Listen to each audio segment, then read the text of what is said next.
Salam hörmətli tamaşaçılar. AZEDU Təhsil portalı ilə Sosial Tədqiqatlar Mərkəzinin ortaq layihəsi olan Təhsilsiz proqramının növbəti buraxılışında qarşınızdayıq. Bizim bugünkü qonağımız ali təhsil məsələləri üzrə ekspert, UNEK-in əməkdaşı Vüsal Kərimlidir. Vüsal müəllim, xoş gəlmisiniz. Xoş gördük. Vüsal müəllimlə biz bu günləri, dünənləri açıqlanan bir çox təhsil məsələlərindən biri də QS reyting cədvəlindəki ali təhsil müəssisələrimizin yeniləşmiş sıralaması barəsində danışacağıq. Təkcə bu yox. Biz bundan yol alaraq, bundan çıxış edərək ümumiyyətlə reyting cədvəllərində Azərbaycan universitetlərinin yeri, indikatorlara görə irəliləmə nisbətləri və bir çox məsələlərlə bağlı daha yaxşı və daha geniş və daha təfərrüatlı Vüsal müəllim danışacaq. Vüsal müəllim, elə mövzumuz bəllidir. Bu istiqamətdə biz çox xahiş edərdik ki, ilkin izahat, ilkin təhlili sizdən almış olaq. Düzdür, siz media vasitəsilə müxtəlif saytlara artıq dünəndən bəri bu barədə danışmışsınız və özünüzün sosial şəbəkə hesablarınızda bəzi qeydlər də bildirmişsiniz. Biz onlardan çıxış edərək daha efir vasitəsindən daha geniş şəkildə bu kimi məsələlərə toxunaq.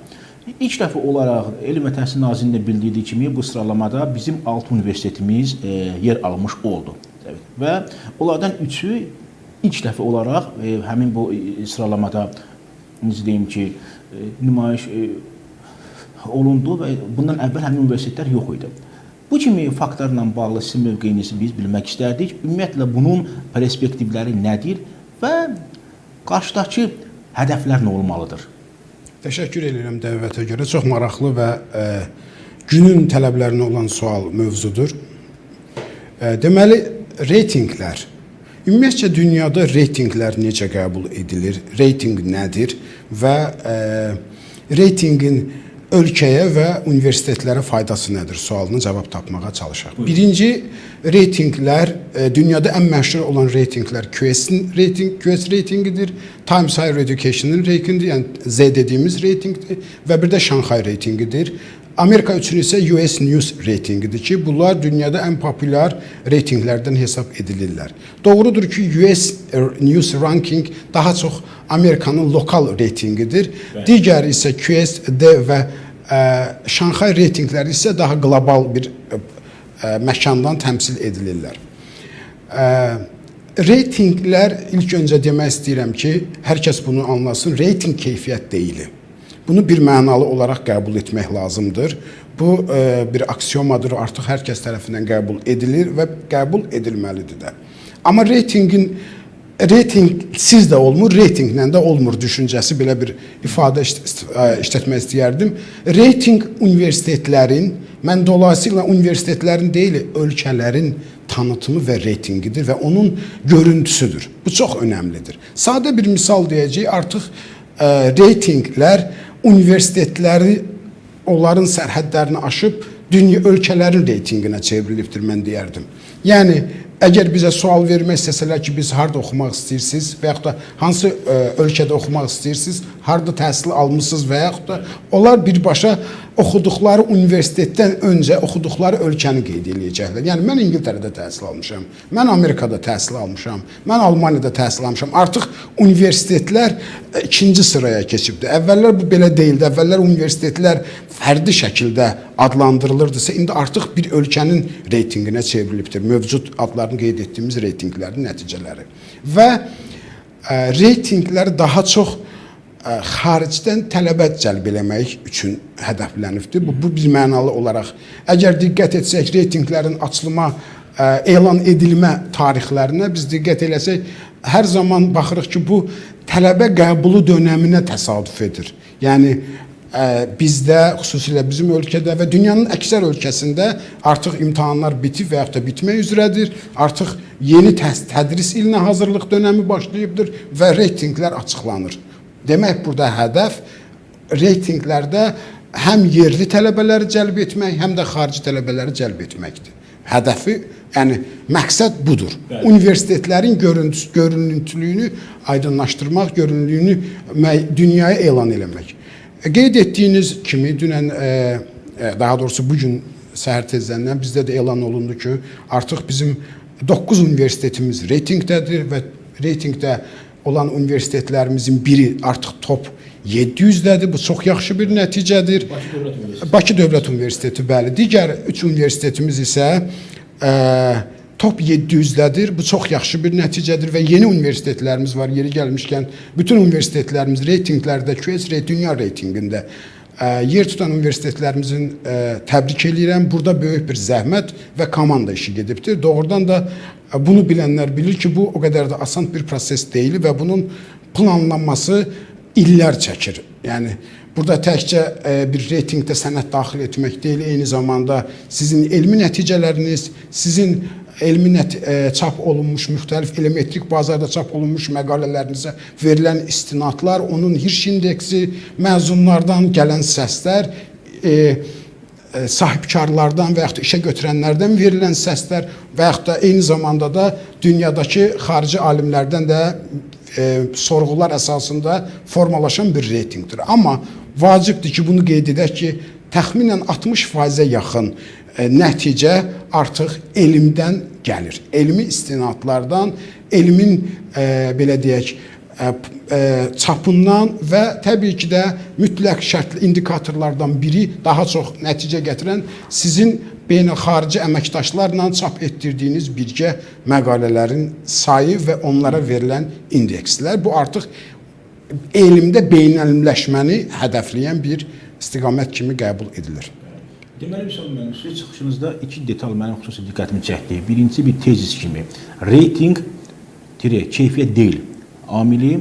İkincisi isə elmin istiqamətin artıq 60%-ə qədər qalxması.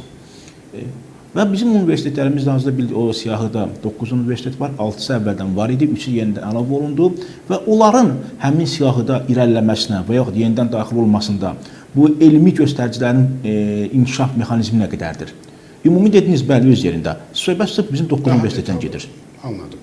Təşəkkür edirəm. Çox maraqlı sualdır. Bəli, mən yenə də israrla qeyd edirəm ki, reyting keyfiyyət deyil. Mənim öz subyektiv fikrimdir ki, reyting universitetin məzunlarının iş tapmasıdır. Yəni, əgər universitetin məzunu iş tapma deməzdim, artıq dünyada bu başqa cürə qeyd olunur. Sahibkara çevriləndi. Yəni, məzunlarını, tələbələrini deyək, əgər bir müəssisə sahibkar ruhunda yeni startupçı kimi yetişdirirsə və bu onun nəticəsi kimi qeyd olunur və bu onun keyfiyyətidir. Keyfiyyət təbii ki, böyük bir, geniş bir anlamdır. Keyfiyyət təkcə auditoriyada müəllim tələbə nisbəti və yaxud da ki, müəllimin auditoriyada dərs keçməsi deyil. Universitetə daxil olduqda bütün komponentlərin hamısı keyfiyyəti formalaşdırır. Yəni, məlumat lövhələrinin qoyulması, liftin mövcudluğu, inklüziv təhsil üçün imkanlar, məlumatlandırıcı tablolar, sadə hesab etdiyimiz su dispenserlərinin olması, havalandırma sistemi, sənəd dövriyyəsi, xidmət, bunların hamısı keyfiyyəti formalaşdırır. Yəni, təhsil dediyim kimi, müəllim-tələbə nisbəti deyil. Eyni zamanda, qeyd etdiyiniz reytinglər üzrə bizim bu qədər irəliləməyimizin səbəblərin, ən vacib səbəbləri mən onu deyərdim ki, artıq bizim Azərbaycan ali təhsil müəssisələri də beynəlxalq standartlara uyğun olan indikatorlarla işləməyə başlayıbdılar və bunu uğurla aparırlar. Bunu xüsusilə altını xətt çəkərək qeyd etmək lazımdır. Yəni, beynəlxalq təcrübə nə deyirdi? Hər zaman bizdə əksik olan nə idi? Bizdə əksik olan bizim elmi məqalələrimizin yüksək impact faktorlu jurnallarda, yəni elmetrik bazalar dediyimiz Scopus və yaxud da Web of Science yüksək impact faktorlu jurnallarda məqalə yaza bilməməyimiz və orada çap etdirə bilməməyimizlə əlaqəlidir. Artıq bu nəticələr onu göstərir ki, biz artıq bu işi də icra etməyə başlamışıq və burada uğur qazanmışıq. İkinci bir məsələ isə nə idir? İkinci vacib məqamlardan biri oydu ki, universitet, məzun və iş dünyası ilə əlaqələri artıq qurmağı bacarmışıq. Biz tələbəmizdən sorğu keçirməklə tələbələrimizin ehtiyaclarını öyrənirik. Eyni zamanda əmək bazarının tələblərini də iş sahibkarlardan, işə götürənlərdən, şirkət və yaxud da holdinglərdən məlumatlar əldə edərək, yəni onlarda çalışan, təbii ki, bizim universitetlərin məzunlarıdır orada, həmən şirkətlərdə işləyənlər. onlar işə götürən zamanı və yaxud da iş zamanının prosesində hansı boşluqları var bizim tələbələrimiz, onu öyrənməyə başlamışıq. Və bu bizə əlavə bir dəyər qatır və bizi reytinqlərdə irəliləməyə təbii ki, aparır. Və ən önəmli vacib məqam bizim universitetlərdə artıq yəni real elmi tədqiqat institutlarının formalaşması, xarici alimlərlə əməkdaşlıq etmək bacarığı, yəni yüksək dediyim kimi patentlər məsələsində çox geri qalırıq. Bunu da qeyd etmək mütləqdir ki, ölkəmiz qlobal məkanda patentlərlə bağlı və təbii ki, burada brendlər, markalarla bağlı da düşünürəm ki, boşluqlarımız var. Və bu reyting göstərisinə təsir edir. Bu günlərimi təsir etmir, amma bu sahəni araşdırmacısı kimi mən deyərdim ki, qısa bir müddət ərzində artıq o da etməyə başlayacaqdır. Bilirsiniz, bizim reytinqlərdəki bu günlərimi bizim bir universitetimizin top 700-də və yaxud da top 1000-likdə və yaxud da top 1500-də olması bizi sakitləşdirməməlidir və bizi deməməlidir ki, tamam, artıq biz hədəfimizə çatdıq. Və biz bir şey hesablamalıyıq ki, reytinqlərin qlobal məkanda yerləşdiyi ölkələrin ali təhsil və elm istiqamətində apardığı innovativ strateji hədəfləri reytinqlərə birbaşa təsir edir. Yəni biz eyni zamanda təkcə reytinqlərin indikatorlarını deyil, həmin ölkələrin təhsil sistemini də analiz təhlil etməliyik ki, onlar nə baş verir və nələr gələ bilər və biz o gələcəkləri necə hazırlıqlıyıq. Bilirsiniz, diqqət etsəz baxarıq ki, reytinqlərdə daha çox Anglo-Saks dediyimiz İngiltərə, Amerika və Çin universitetləri daha çox hegemonluq edir və orada daha yaxşı sıralardadırlar. Ön sıralardadırlar, bəli.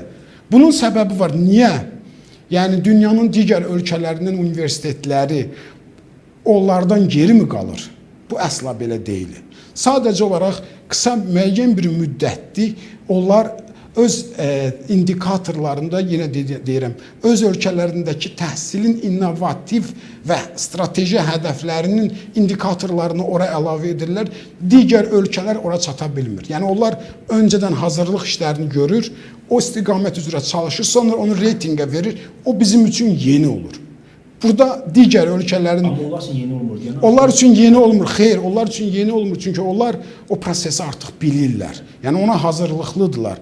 Buna misal olaraq, məsəl üçün, dövlətin təhsillə bağlı həyata keçirdiyi strateji hədəflərə baxmaq lazımdır. Büdcə kəsintilərinə bağlıdır. Məsəl üçün, İngiltərədə daha çox bununla bağlı, daha çox Böyük Britaniyanın təhsil sistemini izləmək lazımdır ki, gələcəkdə reytinqlərə hansı indikatorlar əlavə edilə bilər, nələr dəyişəcəkdir. Bunu reytinqlərin mövcud indikatorlar metodologiyasında deyil, eyni zamanda daha çox ölkələrin təhsil islahatlarına da diqqət etmək lazımdır. Az öncə özünüzün səsləndiyiniz sualı mən sizə birazdan verəcəm. Yəni, gələcəkdə reytinqlərə hansı indikatorlar daxil oluna bilər öz yerində və biz nəyə diqqət etmək. Amma ondan əvvəl siz çıxıncı dəfələrlə indikator məsələsinə toxundunuz. Yəni, bizi indi çox sayılı tamaşaçılar izləyirlər. Onlar üçün biraz sadələşdirmək üçün həm bunun bir izahatını verək, zəhmət olmasa, həm də bu sual ətrafında danışaq. Sualımız belədir. Hazırki bizim universitetlərimiz ki, bu reyting sırasını irəlilətdilər, artıq olan sayı 9-dur. Bunlar konkret olaraq hansı indikatorların tələblərinə cavab verdilər və bu indikatorlarla bağlı özünüzün çalışdığınız UNIC Universitetinin timsalında, nümunəsində nə kimi irəliləyişlərin şahidi oldunuz. Amma əvvəl çox xahiş edirəm, yəni tamaşaçılarımızın bunu izahat olub, indikator məsələsini aydınlaşdıraq. Yəni, bunu sadə dillə desək ki, yəni reyting sıralamasında, reyting göstəricilərində müxtəlif istiqamətlərdə tələb olunan meyarlar sistemidir, indikator. Bunun başqa bir variantını müəllim daha yaxşı dəqiq deyə bilər və sizdən bu istiqamətdə ətraflı cavab xahiş edirik, Füsan müəllim. Təşəkkür edirəm. Bəli, indikator daha yaxşı, daha sadə dillə desək, bəli, özünüz də qeyd elədiyiniz kimi meyarlardır. Yəni, meyarlar nədir? Dünyadakı alimlərin, elm adamlarının sizə verdiyi səs, deyək. Elmetrik bazalarda, Scopus xüsusilə bazalarda çap olunan məqalələr, o məqalələrin hansı impact faktorlu jurnallarda çap edilməsi, yəni Quartal 1-2 daha çox üstünlük verilir və ən vacibi həmən çap olunmuş məqalələrə verilmiş istinadlar. Biz bir neçə il müqayisə eləsək, QS-in, xüsusilə QS-in və Times Higher Education'ın reytinglərinin meyarlarını, indikator demək, buna daha çox meyar deyək, meyarlarına baxsaq, öncə onlar məqalə tələb edirdilərsə, daha sonra yüksək impact faktorlu Quartal 1-2 kateqoriyasına daxil olan jurnalları tələb etmədilər. Sadəcə olaraq, belə deyək də, bağlı qapılar arxasında bunu dedilər. Yəni, reytinglərin meyarlarına, metodologiyasına baxsaz elə bir şey görə bilməyəcəksiniz. Daha sonra onlar qeyd etdilər ki, məqalələrin açıq çap olunması məsələsi, yəni open access dediyimiz bir sistemdə məqalələr daha çox açıq olsa daha yaxşıdır. Və dolayı yolla biz diqqət edirik ki, yəni elektrik bazalarda mövcud olan jurnallar artıq biznes istiqamətinə daha çox yönlənməyə başladılar. Yəni, istənilən bir jurnalda, elmi jurnalda, bunun kvartalından və onun impact faktorundan daha çox, belə deyək də, reputasiyasından asılı olmayaraq məqalələr iki formada çap olunur. Bunu hamı bilmiş olsun, maraqlıdır hər kəs üçün. Bir, sadəcə olaraq məqalənin xülasə hissəsi və adı və xülasə hissəsi və ədəbiyyat siyahısı təqdim edilir. Siz o məqaləni oxumaq üçün mütləq universitetiniz və yaxud da siz özünüz fərdi şəkildə ödəniş ödəməklə üzv ola bilərsiniz sistemə, hansısa bir jurnala və o məqalələri açıq şəkildə oxuya bilərsiniz. İkinci isə open access dediyimiz, yəni siz mütləq orada məqalənin rəsmi çap olunma xərcini ödəyirsiniz. Bu da kifayət qədər ciddi rəqəmlərdir. Ən aşağısı 1500-dən 3500, hətta 10.000 dollara qədər. Bir məqaləni oxumaq. Bəli, bir məqalənin çap edilməsi üçün. Və burada baxdıq, diqqət edilir ki, artıq reytinglər elektrik bazalarından hər hansısa biznes əlaqələrinə giribdilər və buna diqqət etmək təbii ki, önəmlidir. Burada əsaslandırılır ki, bəli, məqalə əgər açıq olarsa ona istinad daha çox olacaqdır. Amma mən bu fikirdə deyiləm. Niyə görə fikirdə deyiləm? Çünki bizdən fərqli olaraq dünyanın inkişaf etmiş ölkələrinin demək olar ki, %95% universitetinin bütün elektrik bazalarda ki, jurnalların oxumasına üzvlüyü var. Yəni siz əgər Harvard Universitetinin müəllimisisə, sizə verilmiş şifrə və istifadəçi adı ilə siz istənilən ən yüksək kateqoriyalı bağlı olan jurnalların məqalələrini rahatlıqla tam oxuya bilərsiniz. Yəni pul ödəmədən. Bizdə isə bu mümkün deyil.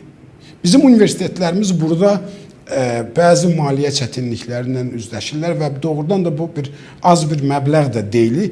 Düşüncəsindəyəm ki, bu istiqamətdə aidiyyəti qurum fəaliyyətini gücləndirsə daha yaxşı olar. Çünki Azərbaycan aliminin də haqqıdır ki, o bazalarda ödənişsiz şəkildə məqalələr oxusun, oxuya girişi olsun, oxuya bilsin və ondan faydalanıb özü yeni elmi məqalə təqdim edə bilsin.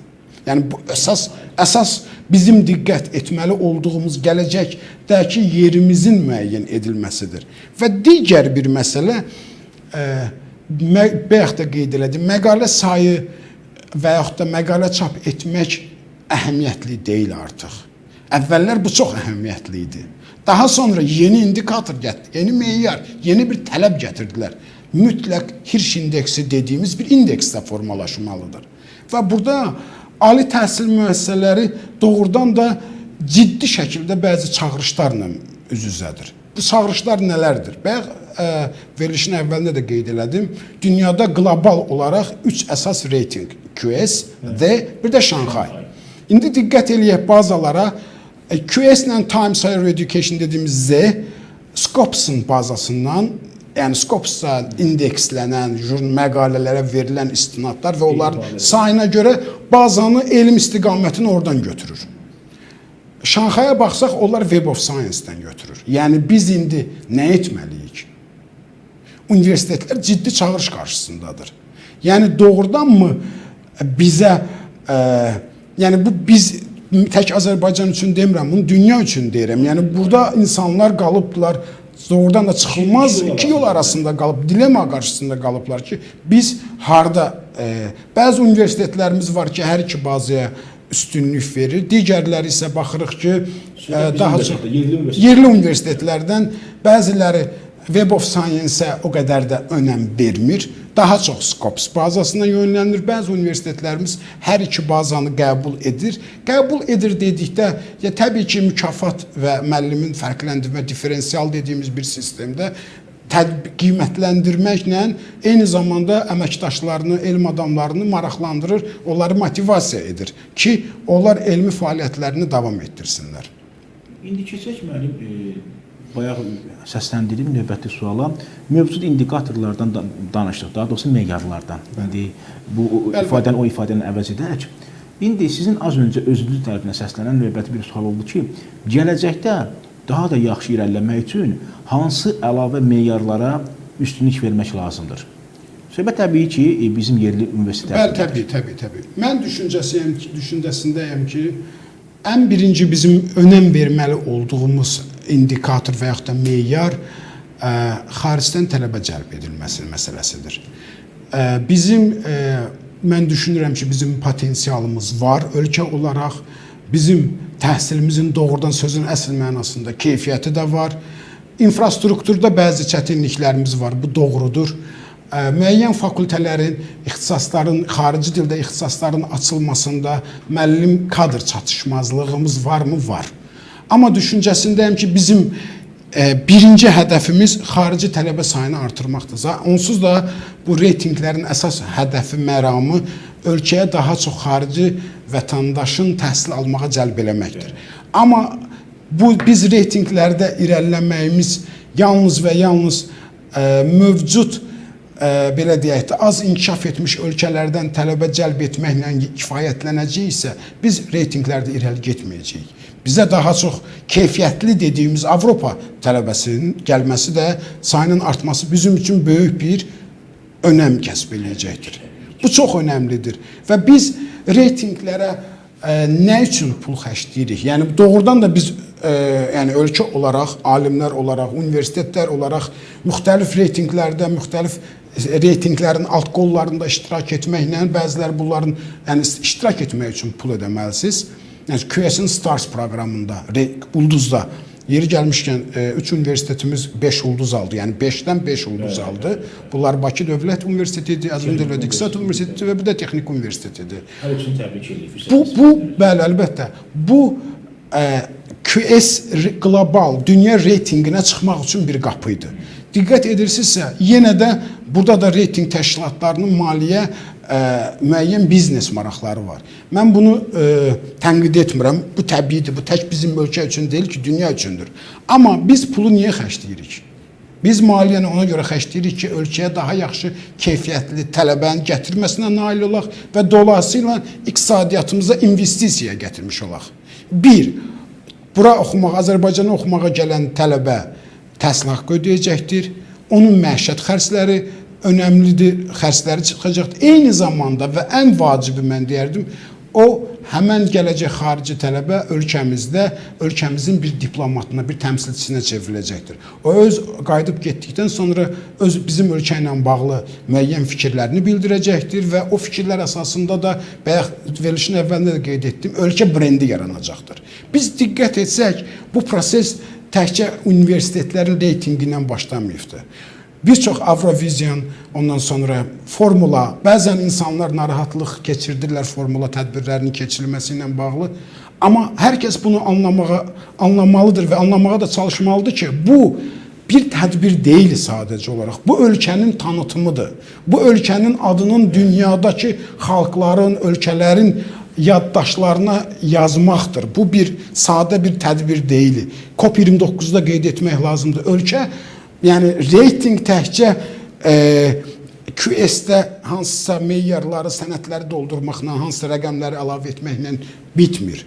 Burada ölkənin də strateji olaraq aidiyyəti üzrə müəyyən beynəlxalq tədbirlərə ev sahibliyi etmə əsasında da formalaşır. Yəni bunu heç kim inkar edə bilməz. Bu çox önəmlidir. Bunlar bir-birini bağlayır, bir-birindən əlaqəlidir və bir halqadır bu. Yəni bu asan bir proses deyil ki, əgər istəsəz ki, mən reytinqdə iştirak edeyim, yəni o tədbirlərsiz indiki reytinqlər nəticəsi olmayacaqdı. Məsələn, mən biri çox gözəl vurguladınız. Xarici, əcnəbi tələbə sayının artırılması, cəlbi ilə bağlı işlərin çoxaldılması. Bunu aydındır. Digər meyarlar hansıdır? Digər meyarlar, bəli, digər meyarlar ölkəmizə xarici müəllimlərin də çalışmağa dəvət edilməsidir. Çünki burada bir meyar da ondan ibarətdir ki, xarici müəllim, yerli müəllim nisbəti. Bu çox önəmlidir. Bir zamanlar bəzi ölkələr nələr etməyə başladılar? Bu proqramlar var idi, mübadilə proqramları, tədqiqat proqramları. Bizim müəllimlərimiz gedirdi, xaricdə müəyyən təcrübələr keçirdi. Mən də doğrudan mən də qeyd edim ki, mən özüm də olmuşam. Amma bu effektli oldu mu? O qədər də hesabladığımız qədər effektli olmadı. Yəni bu bir növ hər kəsin bizim uşaqlıqda dönəmində baxdığımız bir cizgi filmi var idi, Qavaldaşı. Bizə Qavaldaşı lazım deyil ki, bizə Qavaldaşının sirri lazımdır. Bizi xaricdə müəllim cəlb etmək həm bizim QS və Times-da və digər reytinqlərdə xarici müəllim, yerli müəllim nisbətini düzəldir. Eyni zamanda da biz onların, xaricilərin təhsil sistemini ölkəmizə inteqrasiya etmiş oluruq. Əgər bir kafedrada deyək ki, 10 əməkdaş çalışırsa, onun ən yaxşı halda 2 nəfər gedəcək xaricə, qısa müddətli, qayıdıb gələndə o nə qədər verimli olacaq sual altındadır. Amma 10 nəfərdən 2 nəfər göndərəcəyimizə bir nəfər xarici alimi, doğrudan dəyərli alimi cəlb etməklə həmən kafedrada 10 nəfər müəllimin həm elmi inkişafına dəstək olacaq. Burada məsələ nədir? Yəni o adamlar, xarici gələn müəllimlər bizim alışmadığımız məqalə strukturunu praktiki olaraq orada onlara başa salacaq, köməklik eləyəcəkdir. 2. Elmi tədqiqatların aparılması layihələr. 3. Yeni tədris metodikasının tətbiqi və dünyada bu sahədə daha konkret, daha keyfiyyətli kitabların, dərsliklərin seçilməsi və bunun gələcəkdə ya tərcüməsi, ya bunun üzərində bənzəyən bir hansısa bir dəstək vəsaitin yazılmasına birbaşa təsir edəcəkdir. Digər edilməsi vacib olan, mən bunu verilişin öncəsində də, əvvəlində də dedim, patentlər məsələsinə diqqət etməliyik. Çünki patent ölkənin sənayesi, ölkənin iqtisadiyyatına birbaşa müsbət təsir edən bir faktordur. Və diqqət edirik ki, artıq düzdür, Scopus bazası o patentləri tam sistemə yerləşdirilməyibdir, amma onun bir artıq adını orada qeyd edilibdir. Bu bizə əsas verir ki, İsmarız verir yəni. Bəli, İsmarız bizə bir mesaj göndərir ki, biz artıq patentləri də gələcəkdə nəzərə alacağıq. Bu çox önəmlidir. Bu onsuz da QS-in meyarlarında var idi. Sənayedən gələn gəlirlər. Sənayedən gələn gəlirlər biz bəzən, yəni bizim üçün doğrudan da bu yenidir. Biz düşünürük ki, sənayedən gələn gəlir, bildiyinizə görə universitetlərin, dövlət universitetlərinin xeyli hissəsi publik hüquqi şəxsdir. Yəni onlar əlavə maliyyə də qazana bilərlər. Biz ona düşünürük ki, tələbədən gələn gəlir və yaxud da ki, müəssisə daxilində hər hansısa bir icarə xidmətlərinin göstərilməsi, icarəyə verilməklə biz sənayedən gəlir getiririk. Bu belə deyil. Sənayedən gələn gəlir texnoparkların vasitəsilə sənayeni cəlb etməklə prosesə qazanılan vəsait və patentdir bu. Biz yerli patentlərə deyil, eyni zamanda daha çox qlobal dünya patentlərini üzərində çalışmalıyıq, xüsusilə universitetlər. Bu sahədə çox ləng fəaliyyət göstəririk və mən burada universitet təmsilçiləri diqqət izləyəcəklər və mən onları təşviq edirəm ki, bu məsələlərə diqqət eləsinlər. Çünki patentlər yaxın gələcəyin bir meyarı olacaqdır. Daha ağırlı çəki olacaq bir şey olacağını düşünürəm. Deməli, gələcək əsas meyarlar nədir? Ən azı 3 ilə bağlı biz məlumat verdik. Düzdür, sayı təbii ki, artırmaq da olar. Hər iki 3-ü deyərdim ki, kifayətdir. Amma bir detalda toxunmaq yaxşı olardı. Biz veriliş öncəsi sizlə söhbətdə buna toxunduq. Bu reyting sıralamasında, bu meyarların vaciblik göstəricisində doktorantura, PhD amilinin rolu. Bu tezislə bağlı və bu əlaqələndirmə ilə bağlı daha doğrusu biraz qısaca da olsa danışsaq pis olmazdı. Bu son dönəmlərdə bu sosial şəbəkələrdə daha çox bu müzakirə mövzusuna çevrildi ki, doktorantura təhsilində 2 pilləlidən imtina etməklə bir pilləli təhsilə keçid bu doğrudan da dünyanın mövcud vəziyyətdə tətbiq etdiyi bir sistemdir və doğrudan da verimlidir. Biz ən ciddi problemlərimizdən biri bu günlərim Azərbaycan universitetlərinin doktoranturaya qəbul olan tələbələrin məzun olma məsələsidir. Bu ciddi məsələdir. Yəni bizdə qəbul olan sayı çoxdur, məzun olanların sayı isə barmaqla sayıla biləcək qədərdir. Burada səbəb ondan ibarətdir ki, Azərbaycanda doktorantura, əgər biz keyfiyyətli doktoranturada təhsil alan elm adamları deyək bizə artıq onlara. Çünki doktoranturaya təhsil almağa gedən bir adamlar artıq elm adamlarıdırlar. Elm adamlarını mən sizə tam məsuliyyətlə deyirəm ki, onların 70% qəbul olduqdan sonra bu prosesi apara bilməyəcəklərinə əmin olmalarıdır. Çox böyük rəqəmdir və biz nəticələri bunu demək üçün, iddia etmək üçün yəni çox oxumağa da ehtiyac yoxdur. Diqqət etsək, illik qəbul sayı və müdafiə edənlərin sayı bunu rəsmi Aliasiya Səhiyyə Komissiyası da rəsmi rəqəmləri paylaşır. Hansı elmi istiqamətlər üzrə məzunlarımız olubdur, neçə faiz bunlar cins kateqoriyasına görə bölünür, yəni qadın-kişi nisbətinə görə bölünür. Yəni burada əsas məsələ budur. Mənim düşüncəmdə, mən bunu bir neçə dəfə də səsləndirmişdim, öz şəbəkəmdən də qeyd etmişdim ki, biz doktoranturaya qəbul Dövlət İmtahan Mərkəzi vasitəsilə aparmaq doğrudan da bu prosesi şəffaflığıdır. Mən buna bir etirazım yoxdur. Amma doktorantura öncəsi bir 3 və yaxud da 6 aylıq bir tədqiqat, bir sertifikat deyək buna, bir proqramı tamamlamaq. Yəni insanlar artıq doktoranturaya qəbul olduqdan sonra ay aman mən nə edəcəm, mən dissertasiyanı necə yazmalıyam, bu proseslər, bu suallarla qarşılaşmamaları üçün və yaxud da hansı mövzu mənə uyğundur suallarının, mən bu təbii ki bunu hamıya şamil eləmirəm, amma mütləq əksəriyyət bu formadadır. Biz insanlara 3 və yaxud da 6 ayda müddətində pre-doctorate deyirlər, doktorantura öncəsi bir təlim keçməliyik ki, adamlar tədqiqat metodlarını öyrənsinlər. Ədəbiyyat xülasəsi dediyimiz bir şeyi öyrənsinlər ki, və oxumaq və araşdırma etmək istədikləri sahə üzrə boşluqları müəyyən etsinlər. Ondan sonra doktoranturada təhsil alıb-almayacaq qərarını versinlər. Bu ciddi bir məsələdir. Və onu da qeyd edeyim ki, təqdirə layiq haldır ki, keçən ildə və bu ildə ödənişli doktorantura yerlərinin sayı minimuma indirilibdir. Yəni, dövlət doktorantura təhsilini prioritet hesab edir. Həm dövlət proqramı çərçivəsində xaricə göndərilmiş 500 nəfərə yaxın gəncin doktoranturada təhsil məsələsini maliyyələşdirilməsi, eyni zamanda da ölkədə bu illərimi səhv etmirəmsə 931.000-30.000 yer ayrılıbdır doktorantura pilləsi üçün. Artıq biz də yeri gəlmişkən 2 pilləli sistemdən imtina etməyə görünən odur ki, biz artıq bundan imtina etmişik. Yəni doktorantura bir pilləli olacaqdır və yalnız doktorantura, yəni elmlər doktoru, fəlsəfə doktoru və elmlər doktoru artıq bunu 2 yerə bölmürük. Bir doktorantura və ondan sonraki pillələr isə daha doğrusu adlar isə müəyyən, onun təbii ki, onun konsepsiyası da, onun meyarları işlənib, hazırlanıb və təsdiq edilməlidir ki, elmi adlar necə alınacaqdır. Yəni bunu gecikdirmək olmaz düşüncəsindəyim. Vüsal müəllim, çox təəssüf olsun ki, biraz zaman məsələsinə görə uzun danışa bilməyəcək, amma həddən artıq maraqlı müzakirəmiz gedir deyə düşünürəm. Amma sonunda daha pozitiv bir məsələyə toxunaq və gələcəklə bağlı sizin proqnozunuzda eşitmək istərdik. Bəli, bugünkü reyting göstəricilərində bizim universitetlərimiz ilk top 1000-liyə və top 700-lüyə düşdü, amma hədəf yəqin ki, top 500 olmalıdır. Top 500 olmalıdır və biz növbəti, sizin fikriniz nədir? Növbəti illərdə, xüsusən də ən qısa müddətdə bizim universitetlərdən hər hansı biri, yaxud bir neçəsi bunu bacaracaqmı? Əslində sualınız çox çətin sualdır, amma mən sizin sualınıza cavab verməyə çalışacağım. Mən universitet, yəni 22-26 dövlət strategik yol xəritəsinə əsasən 28-ci ilə qədər 3 ali təhsil, ən azı 3 ali təhsil müəssisəmizin top 800-də, dünya reytingindən top 800-də düşmə hədəfi qoyulubdur.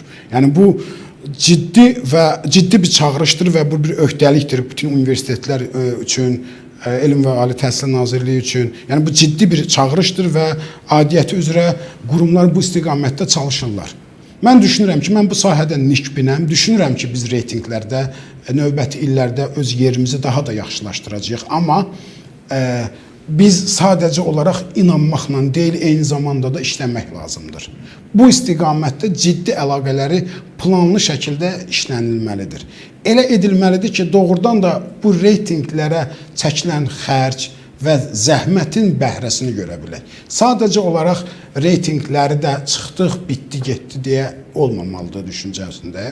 Biz bunun alt sənədini də hazırlamalıyıq. Yəni, nə qədər tələbə gələcək, bizim hədəfimiz nədir, biz reytingdə çıxmaq üçün daha çox nəyi hədəfləmişik, niyə çıxmaq istəyirik, xarici tələbə mi cəlb eləmək istəyirik, təhsilin keyfiyyətini mi artırmaq istəyirik, yoxsa elmin inkişafını mı istəyirik? Yəni, bu konkret olaraq müəyyən edilməli və hədəfə daha inamla addımlamaq lazımdır. Və mən nikbinəm. Mən düşünürəm ki, 3 deyil, daha çox universitetimiz top 800 və yaxud da top 500-ə düşə biləcəkdir. Mən top 500-ə düşəcək universitetlər deməzdim. Universitetimizin, yəni bir və yaxud da 2 universitetin deyə bilərəm. Amma bu düşünürəm ki, dünya reytinqlərində təmsil olunacaq ali təhsil müəssisələrinin sayının artacağını biz müşahidə edəcəyik. Çünki artıq biz, bayaq qeyd etdiyim kimi, artıq biz bu metodologiyanı, artıq biz bu iş prinsiplərini öyrənməyə başlamışıq. Bunun göstəricisidir. Artıq biz reytinqlərin qaydalarına uyğun oynamağı bilirik. Artıq bunu öyrənmişik və düşüncəsindəyəm ki, biz daha da irəli getməliyik. Təbii ki də aydın hədəflərimizlə. Çox sağ olun, Müsalim müəllim. Təşəkkürümüzü bildiririk sizə. Biz bir daha həmin reyting cədvəlində olan universitetlərimizi təbrik edirik. Olmayan universitetlərimizə də uğur arzu edirik ki, növbəti göstəricilərdə onların adını biz orada oxuya bilək və onları da efir vasitəsindən, mətbuat vasitəsindən təbrik edək. Hörmətli tamaşaçılar, Sosial Tədqiqatlar Mərkəzi ilə Azetu Təhsil Portalının ortaq layihəsi olan Təhsil Sizin daha bir buraxılışını izlədik. Amma təhsil təkcə universitetlər, təhsil təkcə oradakı müəllimlər, təhsil camiyyəsi yox. Təhsil həm də hər birimiz, təhsil həm də siz olun ki, sonda təhsilsiz qalmayaq. Çox sağ olun.